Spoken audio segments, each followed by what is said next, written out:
Katrina Thompson, Mayor Harvey from the village of Bellwood, Mayor Booker from the village of Maywood, Mayor Rebo from the village of Westchester, Mayor Serpico from the village of Melrose Park, and a whole host of other community members who are very proud of this community.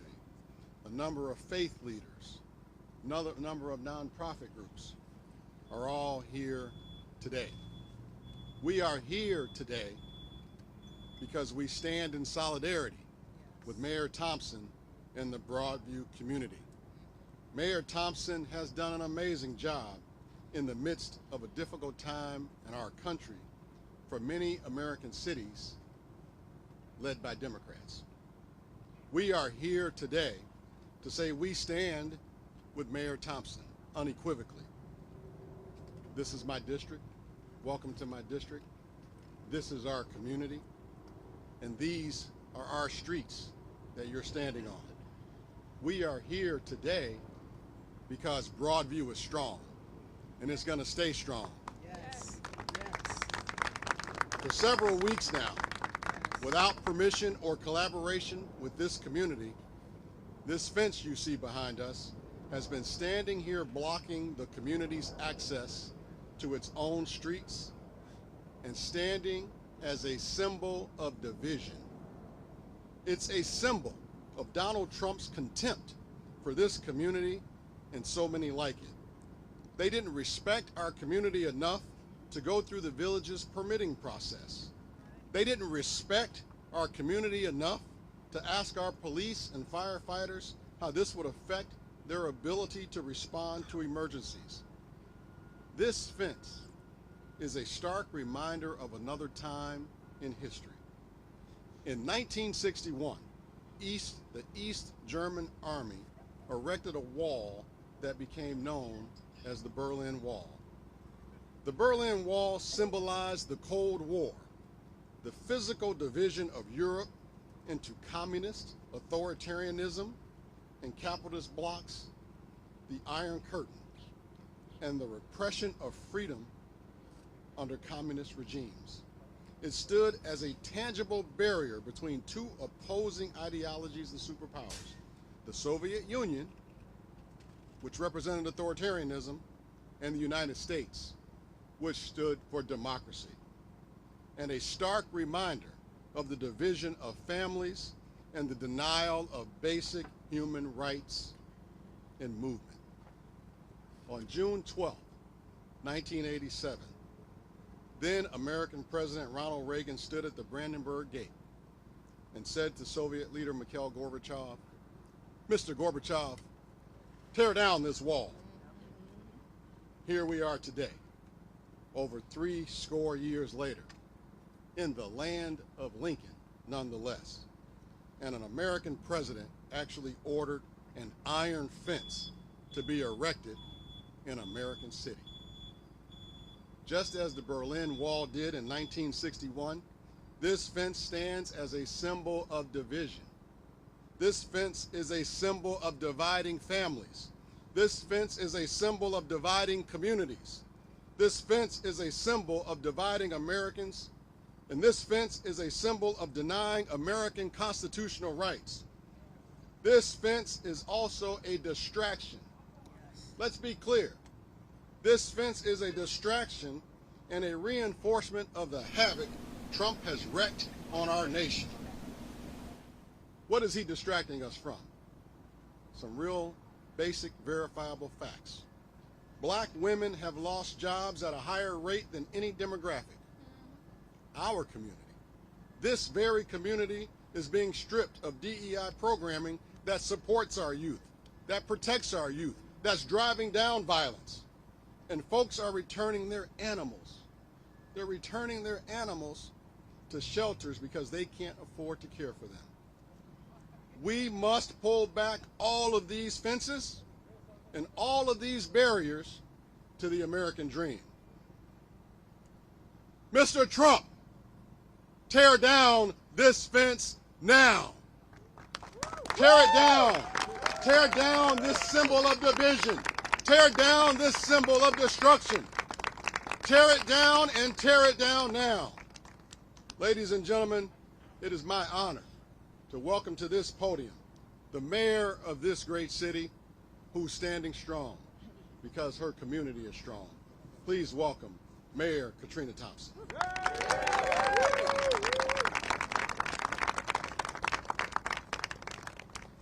Good morning and welcome to the Village of Broadview. Giving honor to God who's the head of my life.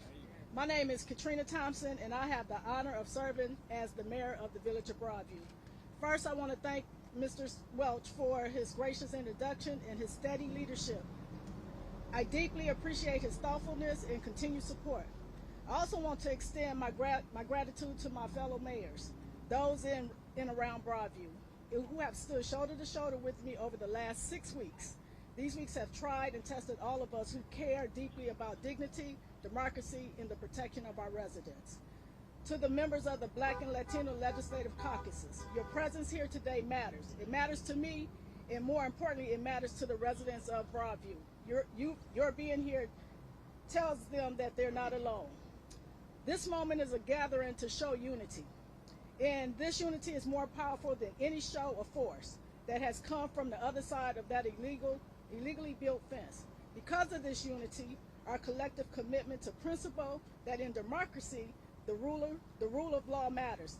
The fence is coming down. Unity and leadership in law enforcement. In these challenging times, we have witnessed an extraordinary unity among law enforcement. The last few weeks, the Illinois State Police, the Cook County Sheriff's Office, and the Broadview Police Department came together to form a unified command system. This system has strengthened our small but mighty police force and ensured the safety of residents, businesses, and peaceful protesters alike. Other municipal police departments have joined this effort when needed, sending officers during the most critical moments to help and protect our community. One of those moments came this past Saturday night, when protests at the ICE facility descended into chaos. There were 15 arrests, and 10 of those arrested were around the ages of my own daughter. And as both a mother and a mayor, I remain deeply upset by what occurred. Protecting peace and public safety. Let me be clear, Broadview did not choose to have the ICE facility in our community, but it's here and so are our residents. There have been far too many protesters raising their fists instead of their voices, creating chaos at the expense of those who live here. Our residents do not have the privilege to retreat to quiet neighborhoods once the cameras are gone. They live here, they work here, and they deserve peace. Therefore, in consultation with the Illinois State Police, Cook County Sheriff, I have issued a new executive order. Effective immediately, the protests will only be permitted at designated safety zones located at the ICE facility on Beach Street. The previous safety zone on 25th Avenue between Lexington and Fillmore will no longer be used for demonstrations. This decision was made to protect lives. It's been only by God's grace that no one has been seriously injured or killed as protesters dart into traffic on that busy 4-lane street. The new measure protects both the safety of protesters and the serenity of Broadview residents, standing for justice and humanity. As I've said many times, I respect, support, and defend protesters' right to peacefully First Amendment protected speech. I too am outraged by the inhumane treatment of our immigrant brothers and sisters, and by the unprovoked chemical attacks unleashed by ICE agents against American citizens, journalists, and ministers, attacks that are also endangered, Broadview police and Broadview firefighters. However, my first responsibility is to protect public safety and to defend the people of Broadview who live here, work here, and pay taxes here. They deserve stability, safety, and respect. They deserve the love and kindness that define who we are as a community. Thank you, and have a love and kindness kind of day. Now I invite my colleague, Village of Maywood Mayor Nathaniel Booker, to share a few words. Good morning, everyone. Mayor Nathaniel George Booker, Village of Maywood, sister community right next door to the Village of Broadview. And I was speaking to the speaker last night. I've been speaking to some of my other representatives that run this community and run this area as elected officials. And my conversation is consistently, we have been here. This is nothing new. We've been dealing with this since I became an elected official in 2019. When I look at 2020 George Floyd, we come together, we stand in solidarity, we stand in unity. Breonna Taylor, We come together. We stand in solidarity. We stand in unity. We consistently are going through these issues that we can come together and stand in solidarity and unity, but then it stops. There has to be a conversation that none of this is normal, and we are not going to see what we perceive as normal anytime soon. So the unity and solidarity has to be more than the press conference. It has to be more than the protest. It has to be commissions. It has to be coalitions. It has to be bringing everyone together, not just for moments, because this moment has been lasting nonstop. Every time something stops, something else picks up. We have to have our plan because they've made very clear what their plan is. They're not hiding it. We all need to come together on a federal level, on a state level, on a county level, and on a local elected official level to truly map out what is our plan of execution that is proactive, not reactive. And how are we utilizing the organizations that we make sure get federal and state and county funding to the best of our abilities to truly move our communities forward in a positive, collaborative, cohesive way. Thank you so much. With that being said, I'm going to introduce my brother, Mayor Harvey from the Village of Broadwood.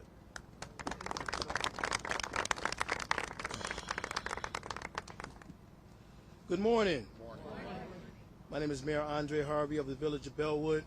And for those that may not know, the Village of Bellwood is just a small community north of the Village of Broadview.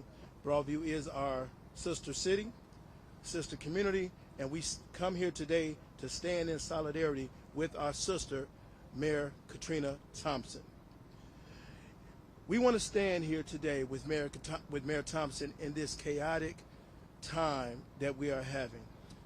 It is deeply troubling to witness our community is negatively impacted by circumstances that conflict with our mission and our values.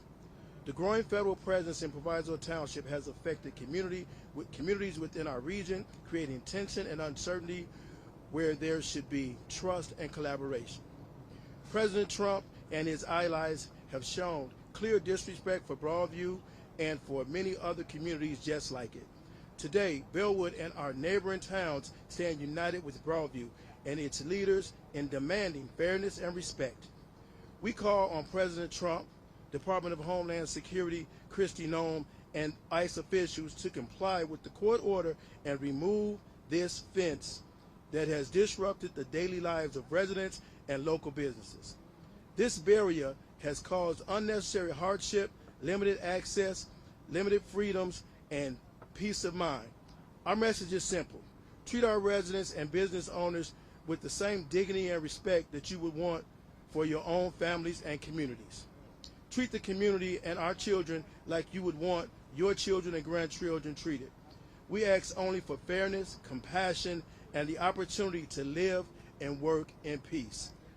God bless you. I'd like to introduce State Rep, the fantastic Norma Hernandez.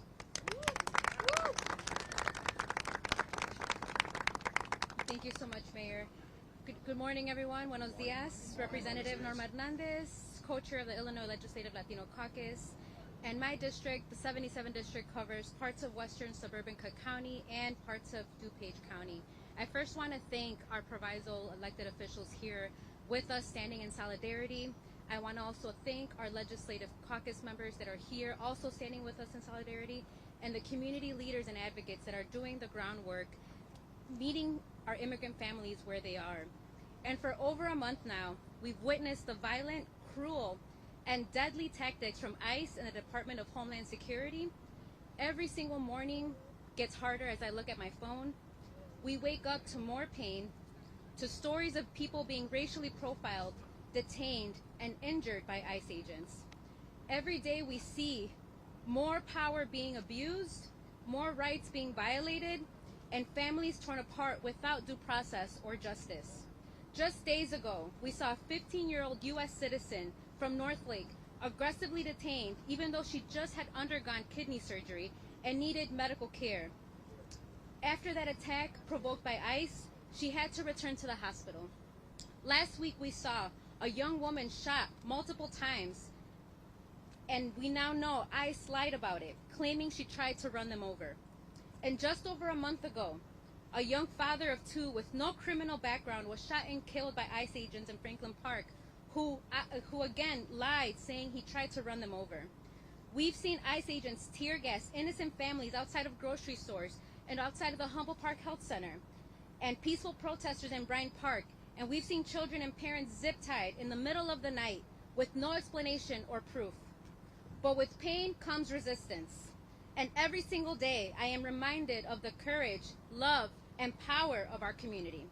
I want to thank the brave volunteers who are part of our rapid response networks, those who wake up early in the morning to patrol our streets, to protect our immigrant families in our community, and show up when it matters the most.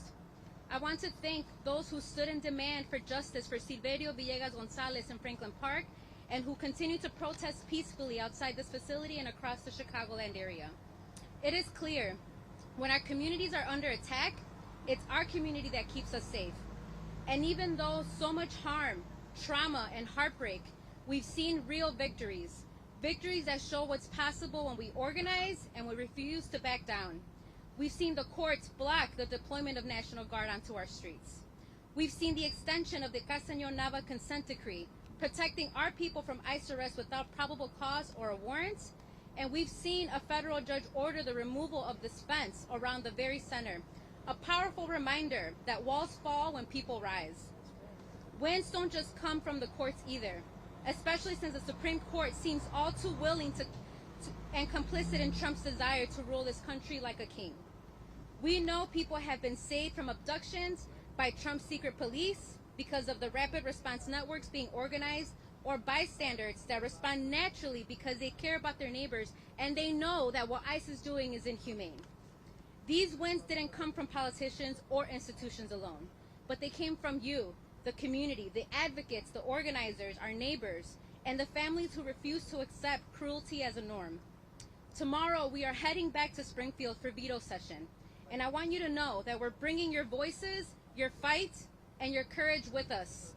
We'll be working tirelessly to get ICE out of our courts, out of our hospitals, out of our child care centers, and out of our schools, because our families belong in our communities, not in cages. I also want to keep encouraging my colleagues and other elected officials to step in and join our calls to demand a stop to the cruelty, the dismantling of our Constitution, and a call for full accountability. Because today they're coming for us, and tomorrow they'll be coming for you. No family, regardless of their background, should be living in fear. No child should watch a parent being taken away and left with trauma and uncertainty. And no community should be criminalized for simply existing. Together, we will continue to resist, and we will continue to build a future where all of us can live with dignity, safety, and true freedom. Because none of us are free until we're all free. Thank you to everyone for standing strong, for reminding the world that our community will always rise. Now I'd like to introduce one of our community leaders from Paso, María Pabellón.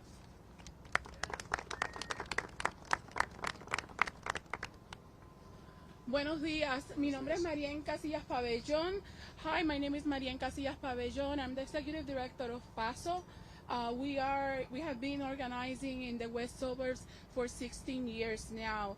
And I have to say that I'm really blessed and honored to know that this black family has taken the risk of doing the right thing and standing with so many immigrants, regardless of what country they're from. And if somebody has taught us how to resist, has been our black family. And I feel blessed that I can be with them and be taken care of myself by them. So, muchas gracias.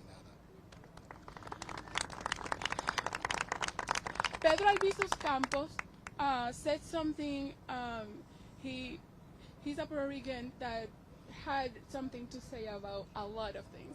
And one of the things that he's mentioned is that when the tyranny is law, revolution or the resistance is required. And that's what we're doing here today, and we will continue to do. We want to resist this. This is not who we are. But I don't come to you to preach about a revolution of fear. They throw pepper bullets to us. They shot us, and we want to respond with flowers. That's the type of revolution we want. We want one in which we can be tied together and be sure that we are going to continue to be brothers and sisters after this bad war happens and it's over. Because we are, at the end of the day, the people that are being shot. All of us are here, regardless of how you look like. Right now, what we are against is to something that we don't recognize. But we have seen it before. We have seen people being tear gassed. We have been people being arrested without due process. We have been seeing people suffering the pain of losing their beloved ones, being abducted, being broken apart, tortured. Because when people get abducted and go to these detention facilities, do you think it's fair that they are crowded all over with somebody that you cannot even sit sometimes? You cannot lay down? That you are fed just sandwiches about to expire? That you cannot make a phone call to your family to let them know that you are alive? That you are not in a country that is not your own land? That you at least made it home? No. We have been supporting families that have been asking us to help them locate their relatives. They may have been detained and abducted today, and in 2 days they are in Texas, and after that they don't know where they are. Somebody said that this is the land of Lincoln. This is the land of Lincoln and of everybody that is here. And before that, there was people here too. So we are in places just for a specific period of time.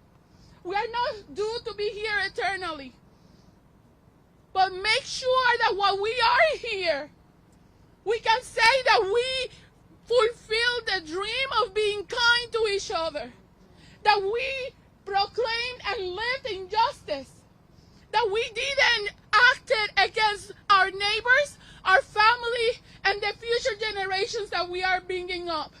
Because the scars and the marks of the pain and the hurt that we are suffering, these attacks are not going to heal instantly. They are going to take time. But we cannot be in a world where you hurt us, somebody hurts us, and then blame us for getting hurt. And expect us not to do anything afterwards.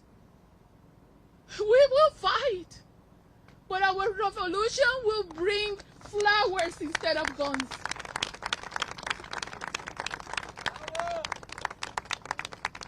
I want to, I want to give the word to Bishop Porter.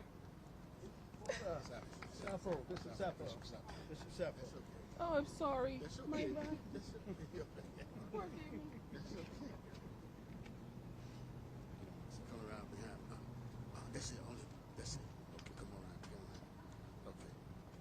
All right. Thank you. All right. Good morning. Morning. To our Speaker Welch and to the Mayor of Broadview, Mayor Katrina Thompson. My name is Bishop Dr. Reginald J. Sappho. I'm the chairman of the Proviso Township Ministerial Alliance Network.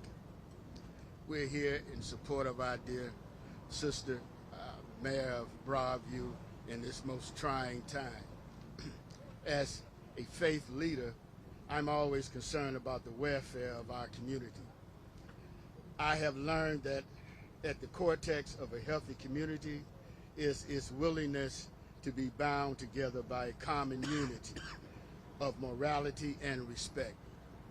The common unity of solidarity within a community or society is born out of a genuine concern for my fellow man. I am convinced that no political narrative nor a legislative edict can curate common unity or solidarity like what's on display here today in Broadview. This is an illustration, in my opinion, of a divine edification that stands juxtaposed to the effects of an agency that has caused anxiety to the lives of many in this community and the immigrant community at large. We have witnessed in these past few weeks the impact of this causation, where lives were disrupted, homes invaded, and our streets filled with angry people. It's not a pleasant sight. Although as a man of God, I am fully aware of the biblical injunction to obey the laws of the land. Moreover, I do understand that ICE is an authorized law enforcement agency tasked with enforcing immigration laws.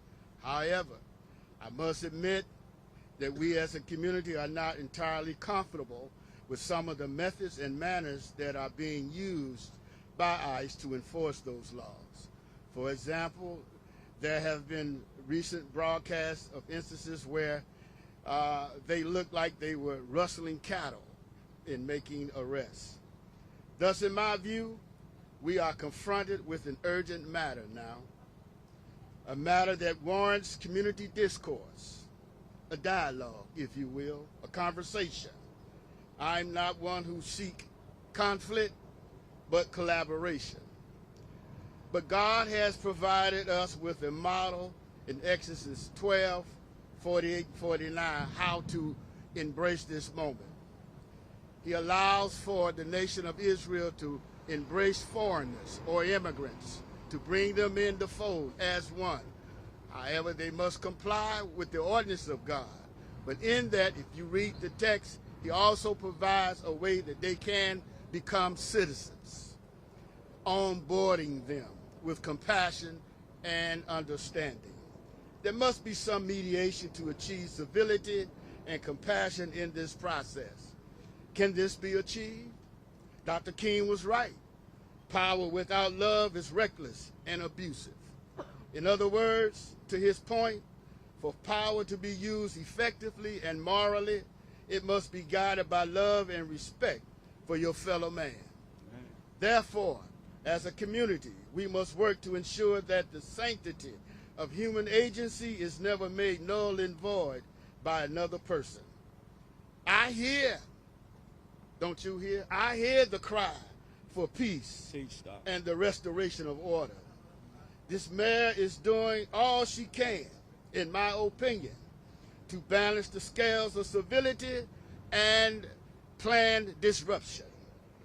We will continue to pray her strength. I encourage her to look to the hills, which cometh her help. Her help comes from the Lord. Amen. God bless you. Amen. And now it's my task to introduce Michael Cruz.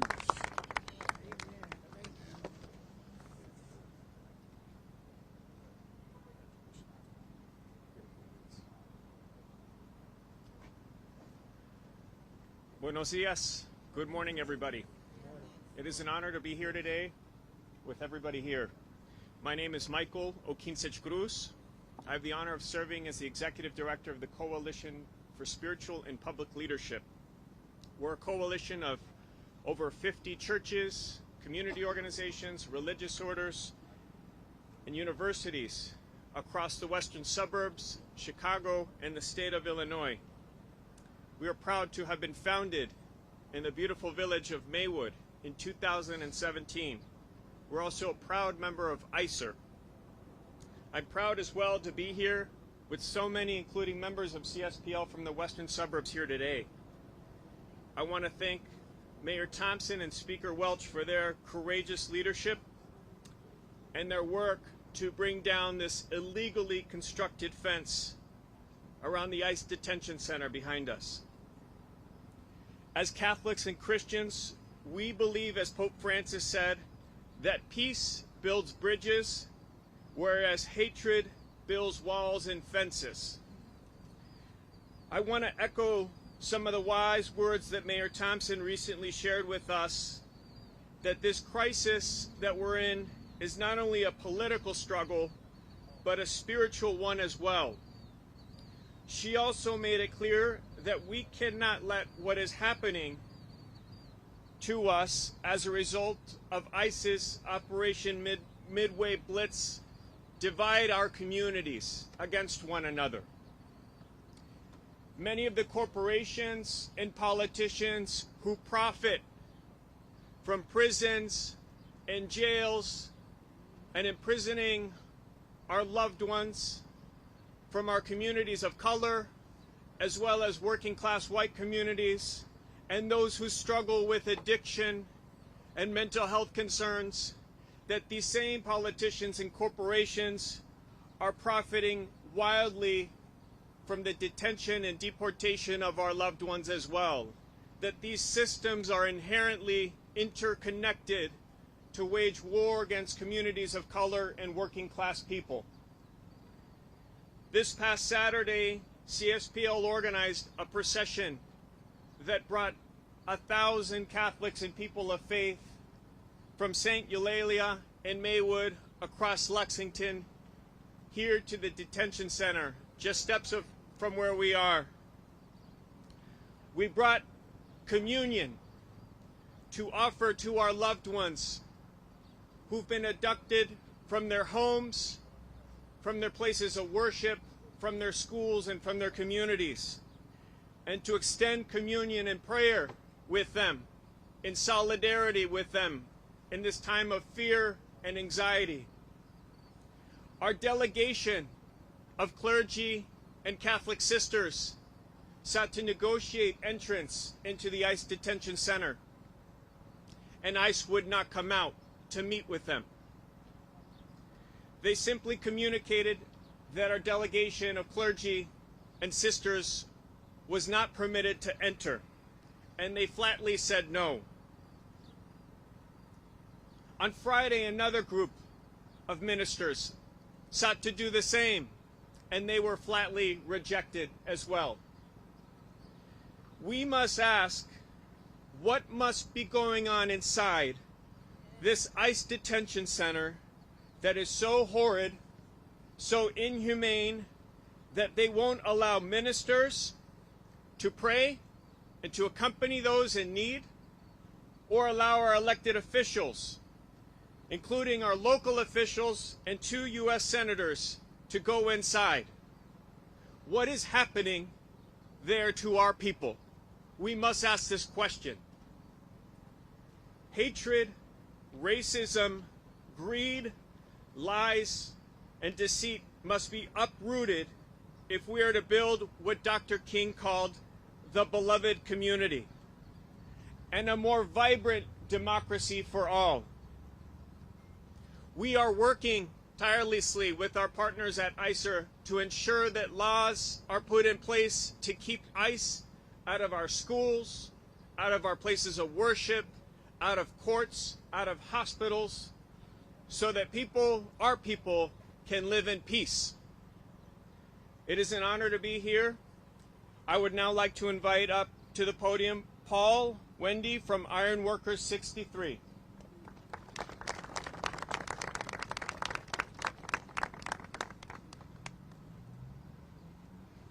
How are we all doing today? Iron Workers Local 63 rose from the ashes of Chicago fire in 1903. We have been a part of this community here in Broadview since 1975. Working men and women of Iron Workers Local 63 have always been on the side of workers. We swore an oath to defend everyone in this country.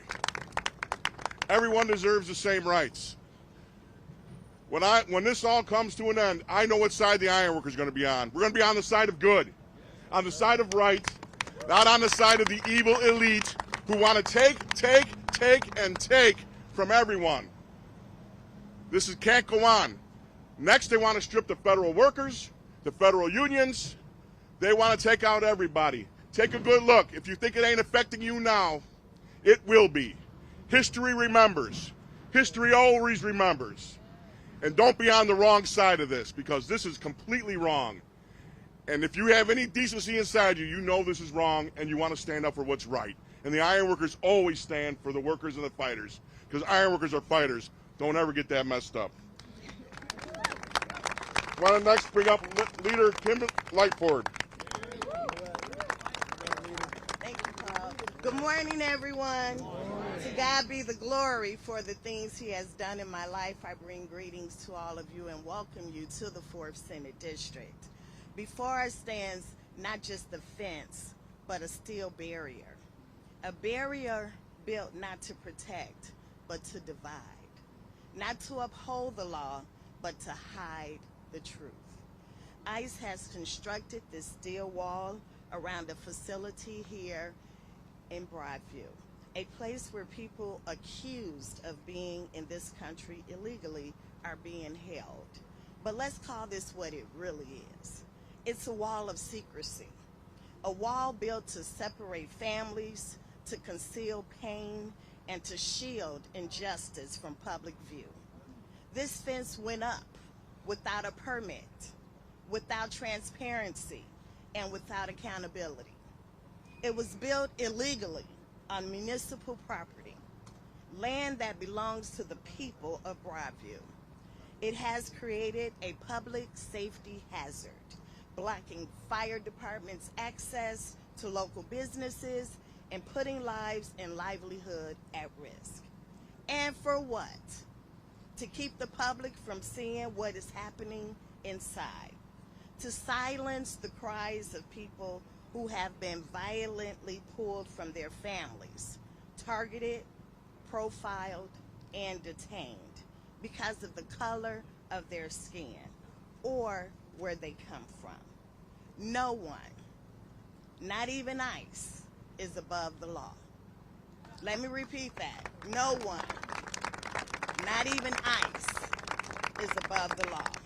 We deserve to know what's happening behind those walls. We deserve transparency, because when government operates in darkness, injustice thrives in shadows. And let me be very clear, this did not happen by accident. ICE made a choice to build this barrier, and the President of the United States made a choice to allow it. That is a failure of leadership, a betrayal of our values, and an insult to every community that believes in freedom and fairness. But here in Broadview, Broadview strong, we refuse to look away. We refuse to be silent. Recently, a judge ruled what we already knew in our hearts, that this fence was built illegally, that it endangered our community, and that the village's right to access its property for public safety reasons outweighs the federal government claims. The court ordered the fence to come down. And today, I am here to say, let's take it down. I'm ready. Let's take it down. I came dressed. I'm ready. Tear down this wall of secrecy. Restore transparency. Restore humanity. Because fences do not make us safe. People do. Compassion does. Justice does. Broadview is a community that believes in the dignity of every person, regardless of where they were born, what they look like, or what language they speak.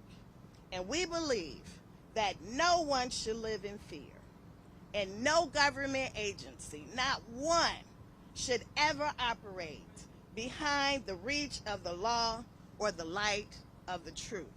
So to ICE and to the President, hear this clearly. We will not stand by while you build walls to hide human suffering. We demand transparency. We demand accountability, and we demand that this fence be removed now. Thank you. I have the pleasure of introducing the Speaker of the House, my state representative, Speaker Chris Welch. Thank you, Leader. We're going to open it up for questions in a moment, but I want to just give a special thank you and shout out to a number of people that are here today. First, I want to give a special thank you to the Illinois Legislative Black Caucus Foundation. Let's give them a round of applause for being here. The Illinois Legislative Latino Foundation is here today. House members, Senate members, our chair of our Illinois Democratic Party, Lisa Hernandez, is here today. You know, we are here standing strong because the mayor of this great town and her village board has had the courage to lead. And they led us into a federal courthouse and won an order ordering that fence to come down. Now, I understand that the fence, they have until midnight tomorrow to bring it down, but you don't have to wait to do what's right. In Donald Trump's America, reporters get arrested for doing their job. In Donald Trump's America, protesters, peaceful protesters, get arrested for exercising their First Amendment right. In Donald Trump's America, people are getting hit with pepper spray.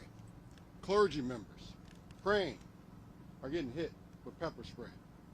In Donald Trump's America, they're erecting iron fences and dividing us.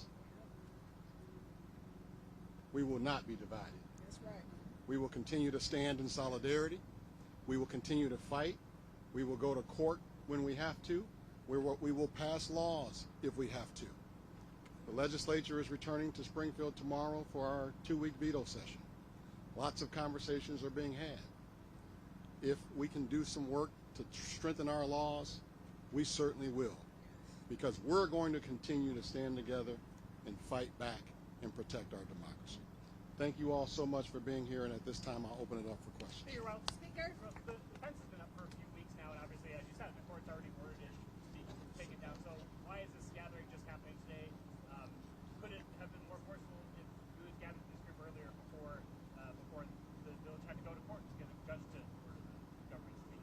Well, thank you for the question. And first of all, there's been a lot of work going on behind the scenes to get us to this moment. We wanted to make sure that we did the research to make sure that we had the law on our side. We already knew it, but we wanted to make sure we had the sites, the precedent, and the village led the way in the federal court and got a court order. A lot of people don't know about that. You guys do. You're reporters. You're following this every day. But there is a court order in place, and we want the state of Illinois and all of America to know that we went into court and won, and that fence should come down. Yes, they have until tomorrow to do it, but they can do what's right today. Yes. You mentioned laws as well. What would you like to see done? What are you looking at to be done in the next couple weeks to offer some more protection? Well, there's a lot of things that are being looked at. There's a lot of people working on this issue. I will tell you, as the lead sponsor of the Trust Act that was passed by a Democratic legislature and signed by a Republican governor, a law that's been tested in court by this administration and found to be constitutional. If there's ways that we can strengthen it, I certainly want to make sure we're doing the research and have those conversations, and if we can strengthen it, strengthen it. If we can find a way to keep ICE from going into hospitals while people are recovering from injuries and surgeries, we want to keep them out of hospitals. If we can keep them out of courts and the areas around the courts, and we can do that properly, I would love to do that. ICE is disrupting and causing fear. They're intimidating and antagonizing everywhere. You can't even catch a ride share and go to the airport without ICE trying to intimidate you. Communities should be safe places, and we want to do all the research that we can. And if there's something that we can do, we're going to get it done. Speaker, how can you enforce a law that you might enact, maybe to not wear masks or to wear identification? I presume those could be things you might look at.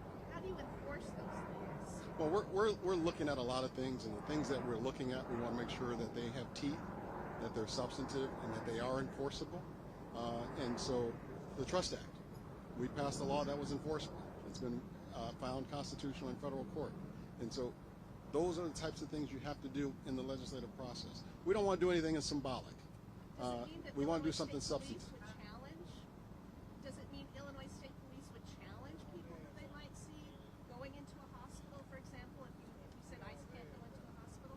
How do you enforce that? Again, we're doing the research. We want to make sure whatever we do is enforceable and substantive. Mr. Speaker, have you talked with Mike Madigan, and given that today he's going to prison, and will you in veto session consider lawmaker and utility activists? I have not spoken to the former speaker, and you know, we did ethics reform in my first year as speaker. It was very substantive. I'm proud of that. We did it in a bipartisan way initially, and then the other side, when it came up again to tweak, didn't vote for it. I'm proud of the work that we've done. We're constantly looking at ways to strengthen things, and one of the things I'm proud of is that legislators in both the House and the Senate in the last 4.5 years have stayed out of trouble because they're doing things with integrity and pride. Question over here.